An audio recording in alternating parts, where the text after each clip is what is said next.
another Manchester derby. This is going to be huge. I think this FA Cup final, I will always say that the FA Cup final is one of the biggest days in the football calendar. It's something that I will look forward to. It's something that I will always watch, and I actually make an occasion around it. Right, whether I'm with you or whether I'm elsewhere, the FA Cup is pivotal, and I don't think it gets bigger than this because it's Manchester United versus Manchester City, an all-Mancunian final off the back of an all-Mancunian final last year that Manchester United threw away. And think about the jeopardy in store this year. I think last year's was bigger because we could have stopped them winning the treble. But this year you stopped them winning the double off the back of winning the treble, which is obviously and more importantly for you, mate. More importantly for you, look, stopping City is relevant, man. Stopping City winning the double is relevant. But you need this. If Eric Ten Hag wins a trophy, his first manager since Ferguson back-to-back trophies, like in two seasons. I think that's amazing. I know the vast majority of people watching this video and listening to this podcast will disagree with me. The comments will be hugely anti this. But if you've got a geezer who wins silverware two back-to-back years, you don't sack him. Silverware is the promised land. It's the point. It's the dream. The point. Yeah. It's what you're in it for. Yeah. So I think there is so much going on here, and I just don't see a world, Adam. Maybe you can give me some light, but I just don't see a world where City don't win the double. I think Manchester United are going to win this game weirdly. And I know that sounds mental to say. I'm not coming into this going, we're the best team, we should win it, we deserve to win it. But we've shown that we can beat Manchester City.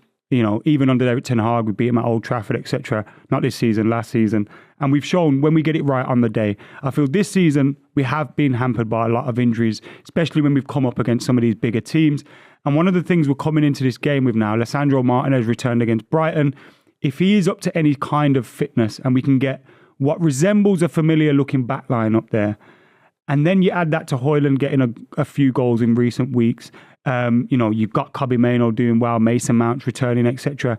You could actually put out a team that doesn't look like any team that we've put out so far this season. Now, you've got the issues of maybe there'll be some rustiness there. Maybe there'll be, a few things like that there because Lisandro hasn't played as much in recent times or whatever.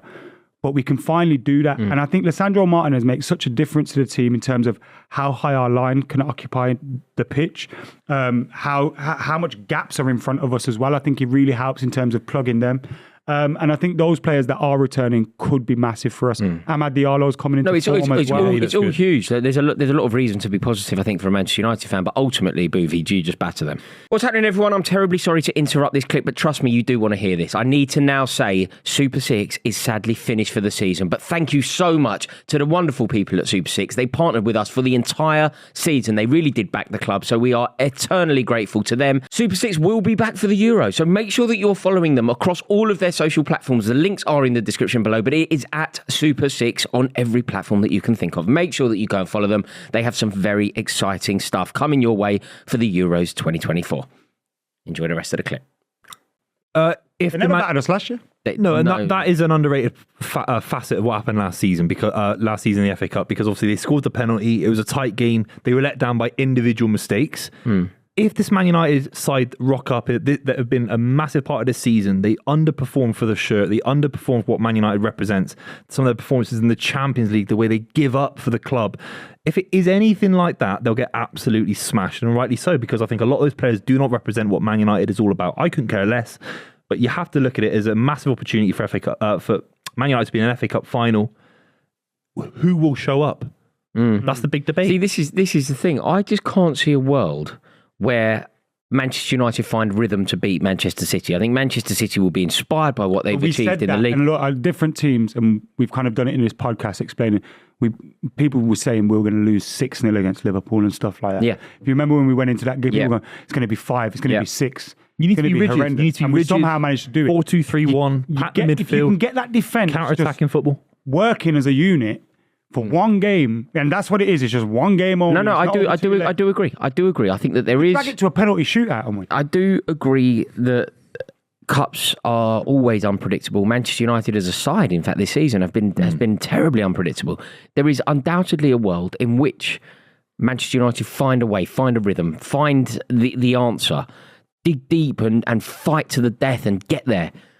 But it's going to take that, though. But it's going to, it's going to take that. What it's going to take a resilience and a determination from Manchester United that I haven't seen. And then, on top of all that, you're going to have to be lucky because Man City are going to have to be so off it. Because if they compete, if you dig deep, if you fight, if you really want it, but they fight and they dig deep and they really want it, then they beat you. So what if we score early? Because Phil Foden scored that goal against West Ham United. I was concerned going into the FA Cup final, going into a potential Champions League semi-final and final, that without Ilkay Gundogan, without Riyad Mahrez, those big players in their prime with big moments that we'd lack in a final. Phil Foden's picked up these goals out of nowhere. It's outrageous. So if he scores early... He is the man you got to watch as well. There's a world you lose 5 City or 6. have a number of players that are incredible players and could step up and win the game. Do you know what, Adam? You read game. out the team. Maybe Haaland will finally have his moment in a final. You read out the team sheet when we were talking about the Man City versus West Ham game, and you read out the final 4 names of the team sheet, and you kind of go, oh, I was a bit worried that Arsenal were actually going to win the league, and I just heard you say 4 names, and I suddenly go, actually, they were Bernardo, De Bruyne, Foden, Haaland. De Bruyne, with Rodri supplementing that. Yeah, and then you think about the Manchester United side. And you just think, how on earth can they compete Well, the with that? team that will probably have lining up, if we can get a few of these injured players back between now and then, we're going to have obviously Onana in goal. You're probably going to have Dalot and Aaron Wan-Bissaka on either side. Then it's going to be Lisandro Martinez. And you're looking at Johnny Evans, Willy Cambuala or Casemiro there, unfortunately. Who do you think is the best of those 3? Is it Casemiro? Johnny Evans, if he's not played a game in 2 weeks. You know, but the problem for us has been we've been playing him. Willy Cambuala's not bad, but he's very young, very inexperienced, and you don't want to stick him into a game against Man City like that. In the midfield, then you're going for Kobbie Mainoo. It'd be interesting if we do get Casemiro out of that midfield. Does he keep him in there, or do you go Kobbie Mainoo? I think on an occasion like Wembley against Man City, even though Casemiro's made a pig's ear of it of late and he's looked very dodgy, particularly at Selhurst Park, I don't see how you omit a player of that experience and quality. Yeah, correct. Also, Varane might be back. Do you disagree? Varane could be back. No, you're right. Oh, right. Varane could be back as well for his last game. Oh, mate, if Varane's back, he has to play. You force him back. You go Varane Martinez and go, yeah. You're not here for us next season. Hope for the best. You get injured. Who cares? You know what I mean? Yeah. But you do that. Then you can put Casemiro, Mainoo, and then you have Bruno. The front 3 will be interesting because on form, you got Ahmad, Rasmus, and Garnacho. Oh, God, that's so lightweight. But Marcus Rashford always scores against City. That's just... So maybe you keep that on the bench. Or I don't know. I think you start Rashford. Garnacho's been pretty good this season. Start Rashford, don't you? Like, I don't rate Rashford particularly highly. I think he'd really let you down this season.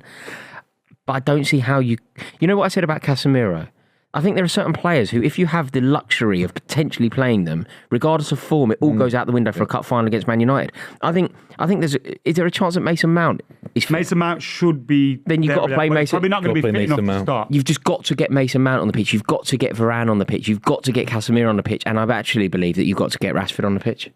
I wouldn't say that in virtually any other circumstance, but I just think a final at Wembley... Getting City on the counter-attack is one thing that obviously they can take a leaf out of Real Madrid's book. Do you think Man City will make, apart from the keeper, do you think that, because Ederson's suspended, but Ortega would have started anyway? Yeah, because of the injury, yeah. What the suspension, what do you think of the team that he'll put out? Will it be that team where we're kind of just lauding about and speaking about, or will he make some surprise? Are there any players you think he thinks deserves a goal?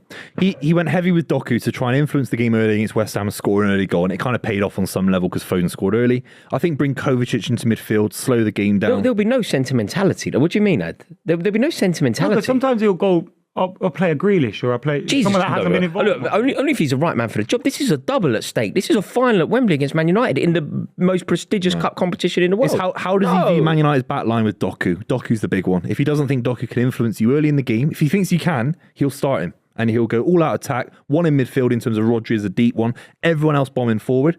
But instead it might be Kovacic and Rodri to keep it a bit more conservative. And you want to hope it's that. Yeah. You need Kovacic on the pitch, million percent. You want to hope it's that. It's a really... It's the most confident you've ever been, Booth. I was more confident last season, I have to be completely honest, because of Ilkay Gundogan, the form. We were in better form last season, in my opinion, going into this game. But you are worse. You're worse than last season. You were resilient last season. We won a cup last season. Yeah, you won a cup. You got a bit more experience in doing that.